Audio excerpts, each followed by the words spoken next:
desde dos puntos de vista. En primer lugar, como materia sobre la que tenemos que construir nuevas políticas, ¿no? Sobre el qué tenemos que hacer política.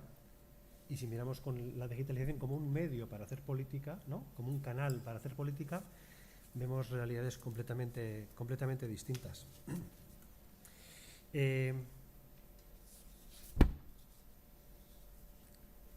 La primera pregunta que se me ocurre, me gustaría que le dierais algo de luz, es si esta era digital, si estos cambios se pueden gobernar o no se pueden gobernar. Si estamos preparados para ponerle límites, si lo estamos haciendo, qué se puede hacer desde la política y desde lo político. Abriría... Yo, mira, voy a utilizar un ejemplo muy concreto que estamos viendo todos en las últimas semanas, ¿no? El movimiento de las personas mayores con respecto a la banca, ¿no? A los bancos, ¿no? Hemos visto cómo la digitalización lo que ha hecho es primero automatizar un montón de trabajos en la industria, ha modificado nuestras relaciones sociales, nuestra manera de comunicarnos, nuestra manera de consumir, como decía antes, y digamos que ha terminado con una gran cantidad de puestos de trabajo en el sector bancario, ¿no? Y esa reducción de las plantillas en el sector bancario al final ha impactado directamente en el cliente, ¿no? En el usuario de las cajas o de la banca, ¿no? Y han sido precisamente las personas afectadas por esa transformación digital que se ha hecho sin tener en cuenta el impacto que iba a tener en el usuario, ¿no? En el cliente final, quienes han tenido que alertar a la clase política de que eso había que regularlo. O sea que, digamos, el usuario, el cliente, el consumidor no se podía quedar sin el acceso a cajeros, a servicios que le proporcionasen con los que tener acceso a sus ingresos, ¿no? Y creo que eso es un poco lo que pasa, ¿no? Que creo que la transformación está sucediendo de una manera tan rápida y se está priorizando la digitalización a las personas. Es decir, se está priorizando la productividad o el beneficio económico que tiene, eso sin considerar el impacto que tiene en las personas. Entonces, alguien en los sistemas de gobierno debería analizar o debería supervisar que esos procesos de transformación digital, esos procesos de transformación tecnológica se hacen garantizando el servicio y la atención a los ciudadanos. Es decir, que en el día a día las personas no nos vamos a encontrar siempre con una máquina, que siempre vamos a tener una persona detrás que responda a nuestros problemas. Pensando en tu razón instrumental. Sí. No, es que quería decir, me parece que hoy en día está ocurriendo un fenómeno que es muy grave, o no sé cómo decirlo, ¿no? Resulta que los jóvenes, que son los que realmente están dominando la digitalización, son los que más desafección están teniendo con respecto a las instituciones, en general a la política, ¿no? Entonces yo creo que esto va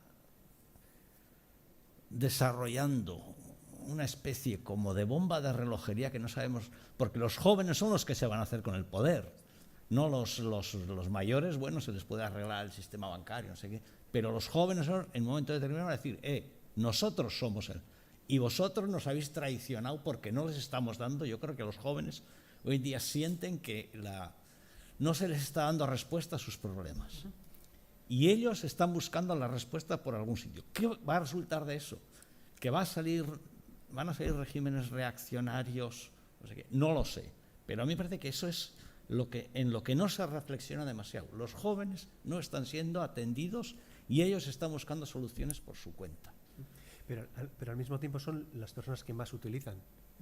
Sí, pero están buscando. Las personas que van a... Dice, ¿no? Las personas que van a estar en el futuro no sé, yo dentro de 60 años no estaré. Bueno, No, van a estar ellas. Lo más probable. Se están empoderando ellas con la digitalización. Ellos son los que la están llevando adelante, porque ellos son los que están todos los días con esos instrumentos y ellos son los que dominan y ellos van a tener el futuro, pero ese futuro no va a estar en la línea de lo que tenemos hoy en día, porque ellos viven realmente como que nosotros, o sea, la generación esta les ha dejado tirados. Durante la pandemia ha sido claro, es decir, os quedáis en casa. ¿Cómo le puede decir a un joven, quédate en casa un año entero? No puedes, es decir, tienes que buscar soluciones. Y ellos están viendo como que no va con ellos. Lo que está pasando en política no va con ellos. Y ellos están empoderándose porque el futuro son ellos, el futuro, su vida está ahí. Entonces yo creo que hay un caldo de cultivo muy grave, es mi impresión, ¿eh? Ahora, yo pienso que por una parte el mundo de la digitalización nos va a afectar a todos de manera increíble. La mayoría de los empleos van a desaparecer y no estamos preparados para el mundo que nos viene. No sé cuántas profesiones van a quedar, pero según se han hecho los estudios recientes, prácticamente la mayoría que está realizada automáticamente desaparecerá. Solamente la creatividad se potenciará. Y la creatividad no se enseña en las universidades, porque lo que se enseña es a repetir los apuntes de la mejor manera posible. Pero no hay creatividad. Luego, no estamos cooperando al mundo de la digitalización y tampoco están preparados. Ni los mayores y los jóvenes que están preparados, sí, pero a su gusto y manera. Es decir, en una sociedad de la inmediatez, donde yo puedo votar dándole a un clic, ¿para qué me sirve la democracia reunido allí 300 parlamentarios que discuten entre sí, que cobran un gran sueldo, cuando yo podría votar desde mi casa? Con las miles de votaciones que hay y que todos los días te invaden. Oiga, responda usted, ¿está satisfecho? ¿No está satisfecho? ¿Está contento? ¿No está contento? Y te dicen, bueno, hemos hecho una encuesta de 1000 personas que dicen esto. Y se crea una opinión, ¿no? Y luego otra parte, que yo creo que el mundo va a estar dominado por los grandes consorcios, como decía el profesor Insausti, Facebook, Amazon, etcétera, etcétera. Todo esto que está ya controlando la realidad, pues se ha visto casi claramente en las votaciones con Trump y con Osama Bin Laden. Es decir, se han robado las identidades de las personas y yo recibo a través de Facebook lo que los otros han captado, que yo pienso, y que automáticamente voy a dar un like que va a dar el otro y al amigo y el otro y el otro. Es decir, la democracia corre un riesgo terrible con el tema de la digitalización y el tema de lo mismo que está ocurriendo, que uno entra para ver un viaje y te invaden con viajes a través del Big Data, pues lo mismo ocurre en política. Entonces, ¿existe libertad en lo que tú estás eligiendo? Prácticamente no hay una libertad. ¿Qué es lo que buscan la mayoría de las personas? Resolución de sus problemas. ¿Por dónde no se resuelven los problemas? Ni por arriba para los mayores, ni por abajo. Y la clase media, que es la que está sustentando el sistema, está totalmente decepcionada con el sistema democrático. Y la gran pregunta que se hacen, al menos he descubierto yo en el mundo alemán, es cómo atraer a las clases medias a una respuesta hacia lo que sería la política para de alguna manera satisfacer esas necesidades que tiene la sociedad. Y yo no encuentro una solución, porque cuando hablamos resolver los problemas, ¿cómo? Reformar las instituciones, cuáles y cómo y demás. La gestión pública, no se rinde cuentas. Sarkozy dijo que iba a hacer auditorías a todos los ministros. ¿Se han hecho? Yo no he visto ninguna auditoría que se haya hecho a los partidos políticos. En los famosos proyectos, megaproyectos, en fondos estructurales en Alemania yo he visto, se dio este dinero, ha habido estas consecuencias, ha habido este gasto. Yo no he visto que haya habido una evaluación de aquellos programas de España con Yo no sé si los va a haber ahora con el Next Generation. Va a haber una evaluación. Es decir, la decepción es tan grande que nosotros tenemos que introyectar un poco de optimismo a la sociedad para que al mismo viva feliz.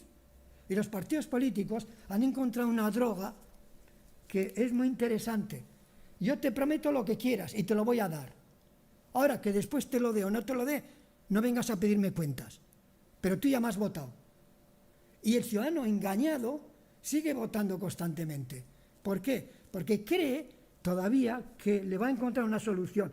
Si la política no funciona, los políticos no funcionan, la respuesta es, desde un punto de vista constructivo, es mayor participación, mayor compromiso, mayor involucración en la actividad política. En la actividad pública, eso está sucediendo.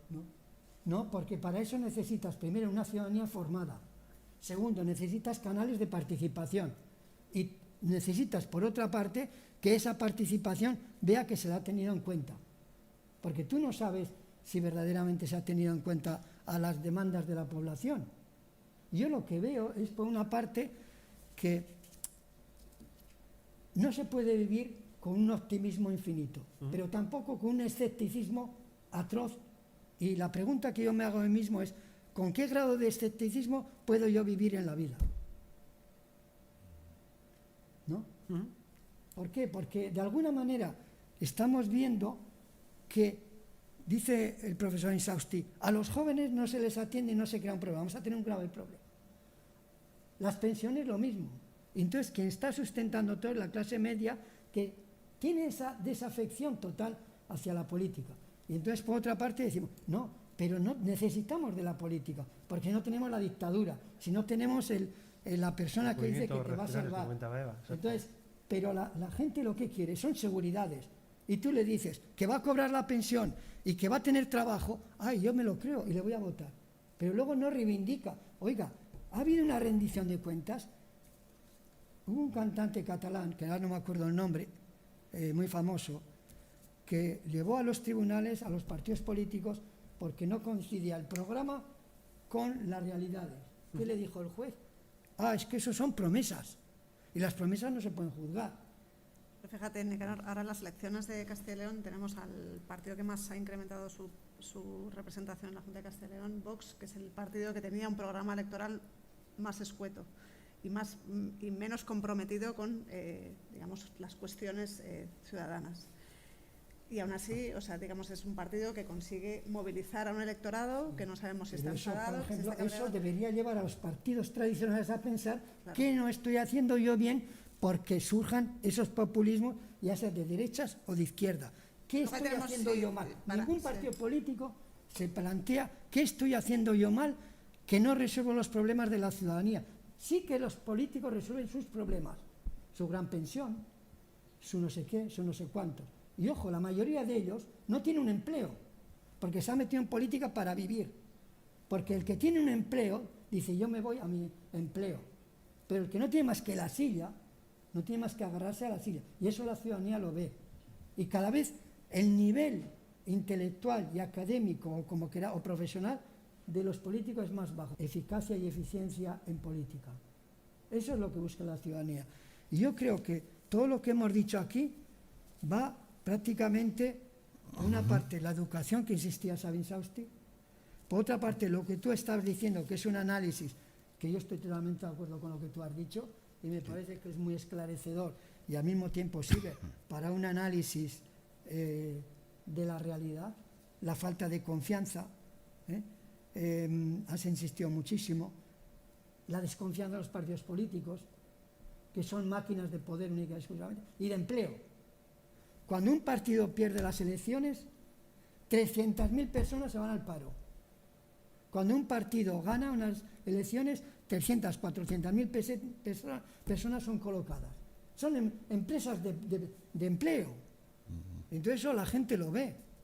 Y entonces estamos viviendo en una situación donde verdaderamente de las propuestas que nosotros hacemos, que tú has hecho muchas, yo me he anotado aquí unas cuantas que me han parecido muy interesantes, pero yo digo, bueno, ¿y eso cómo podemos resolver los problemas de la ciudadanía?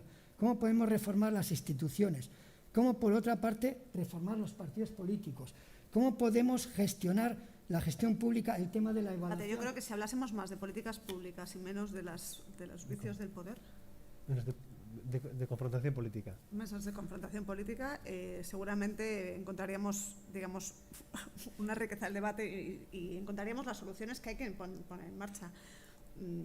Yo creo que la agenda climática en ese sentido, o sea, la lucha contra el cambio climático está ofreciendo un montón de alternativas, digamos, de gestión, de eficiencia comunitaria, compartidas, de autoconsumo, de generación, de calidad del aire, de eficiencia energética.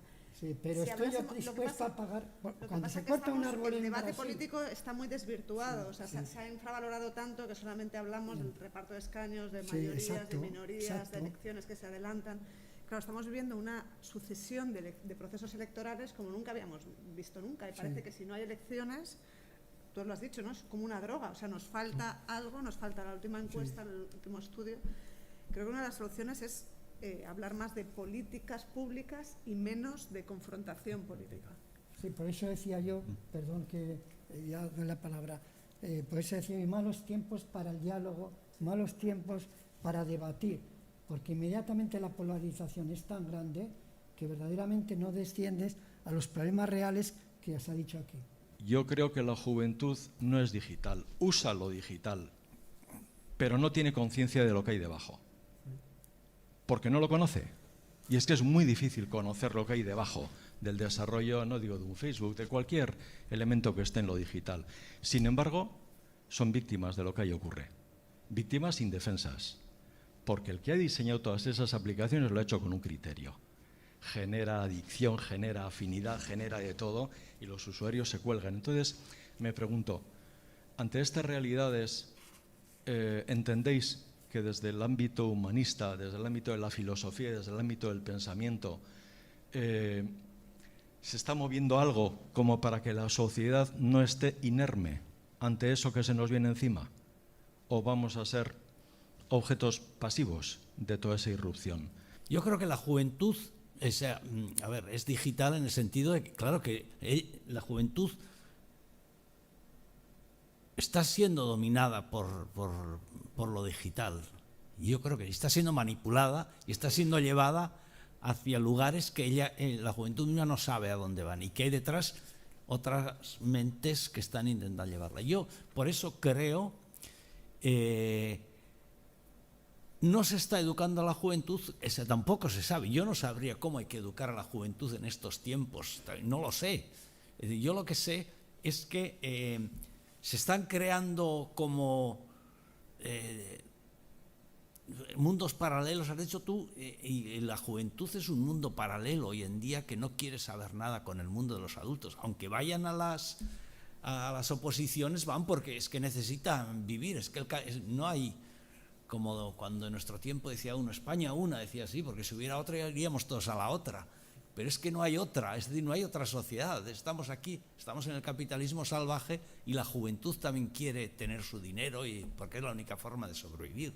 Yo no creo que el hecho de que los jóvenes acudan a las oposiciones sea una señal positiva de que la juventud está por las instituciones, no lo creo. Yo creo que la juventud se está cultivando algo que no sabemos, ni ellos saben, ni nosotros sabemos qué es. Yo creo que la educación misma, y como lo decía Nussbaum y toda esta gente, está yendo en una dirección que no sabemos a dónde va a llegar, pero los populismos que suban de esta manera tan dramática quiere decir que en la sociedad hay gente absolutamente fuera y que buscan un lugar para ellos, y ese lugar para ellos puede ser un lugar muy bestial, ¿no? Desde el punto de vista académico intelectual no planteabas, Manu, ¿no? Es decir, bueno, filosófico, ¿hay alguna aproximación para entender todo esto?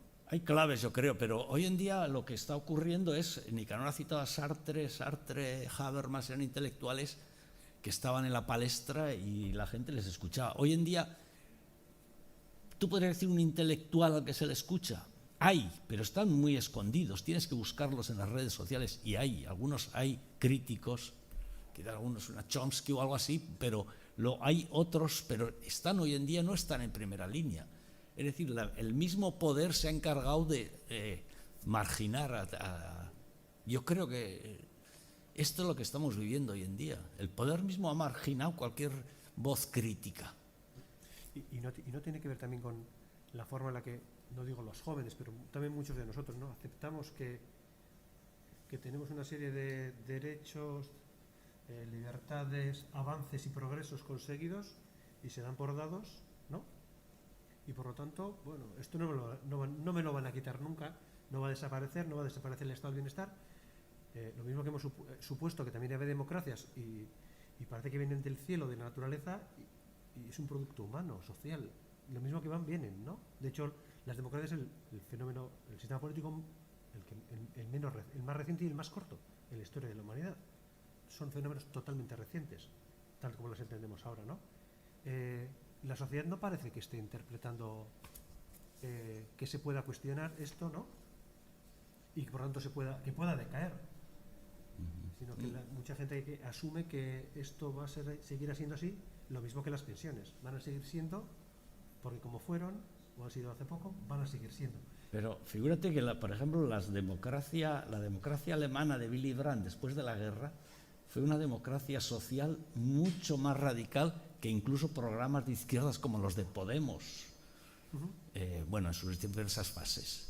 Pero las democracias caen y se rebajan y acaban siendo una basura. Hoy en día la democracia en España es una basura, yo diría. Ahora, respondiendo a tu pregunta, detrás de la digitalización está el Homo digitalis, que no se ha hecho todavía una antropología al respecto de las consecuencias que puede tener eso para el ser humano particular individual. Nosotros estamos viviendo por una parte en el mundo digital, pero por otra parte estamos viviendo en el mundo analógico. Y tenemos una doble dualidad, como decía el profesor Insausti, de una doble realidad.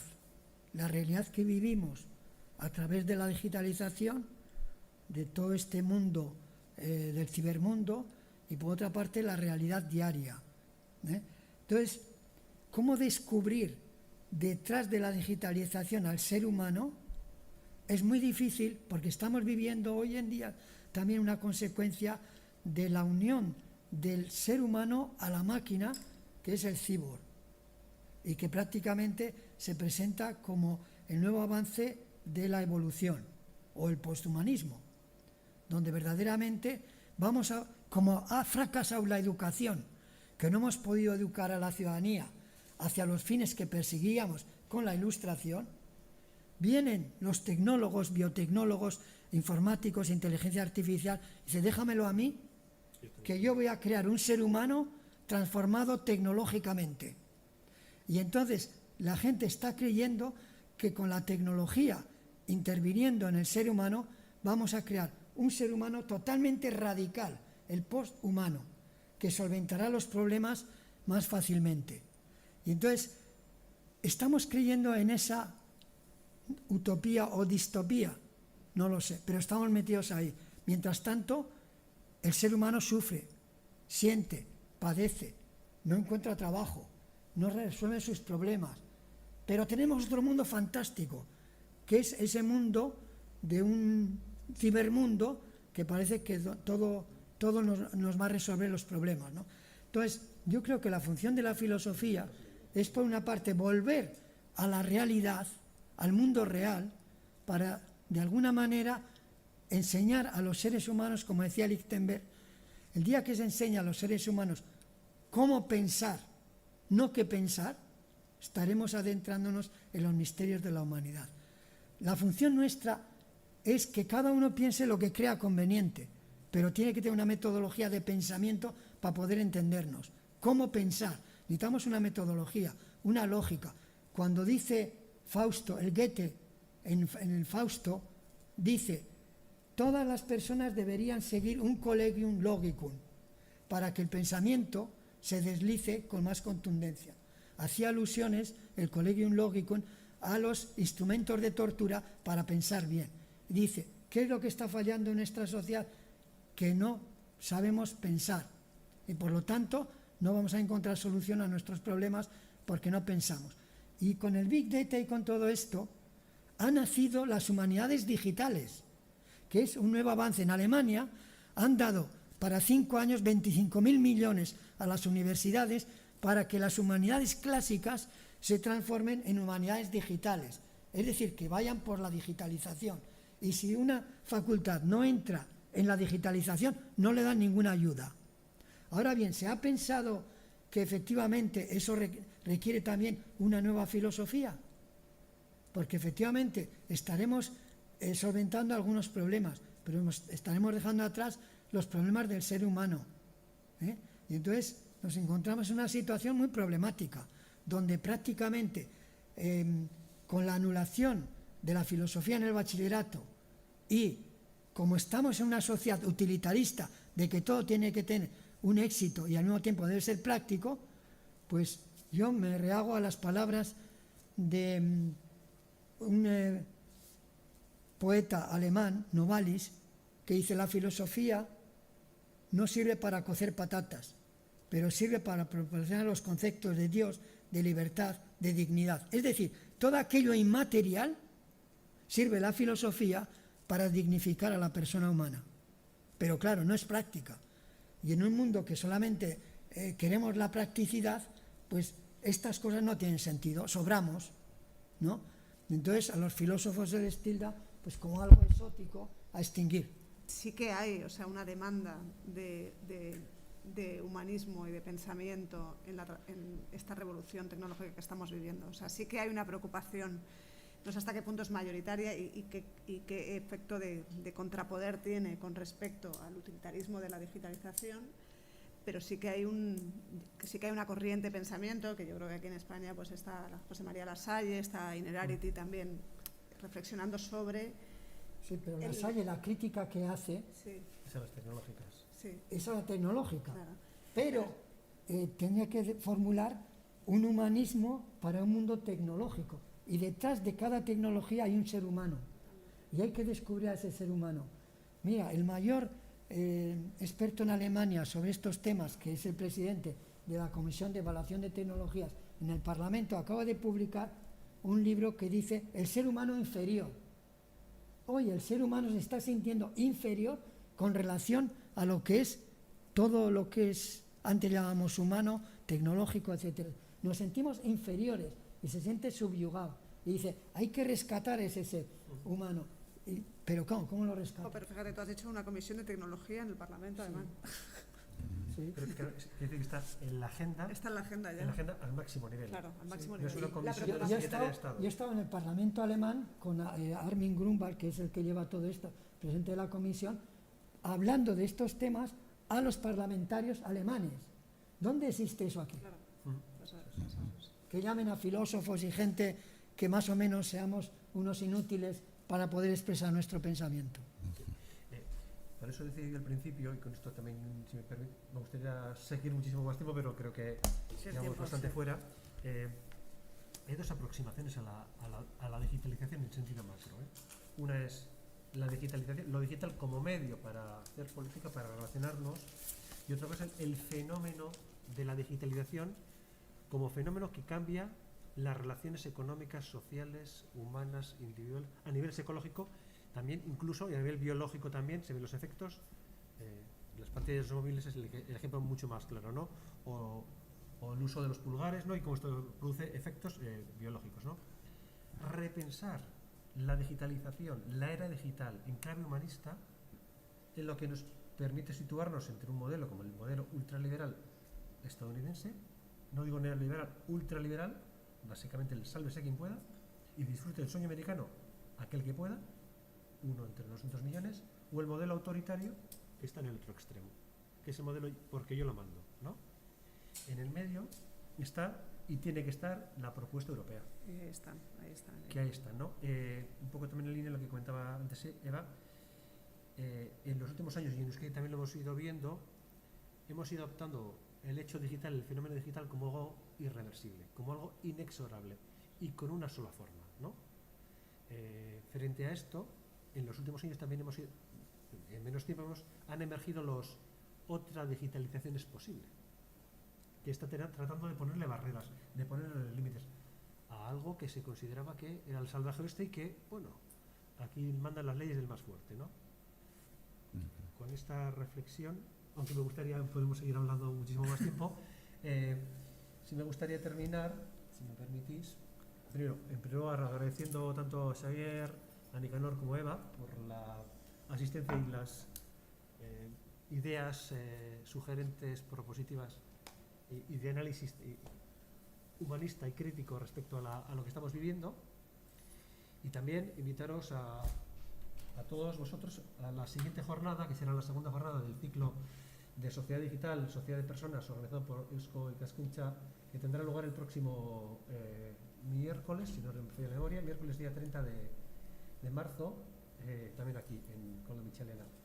Nos acompañan Elena Matute y Lorena Fernández, y una tercera persona que todavía nos falta por cerrar, y hablaremos de sobre todo acercaremos un poquito más a la dimensión humana social, desde la reflexión aterrizaremos un poco más, bajo el título Las personas en el centro del área digital.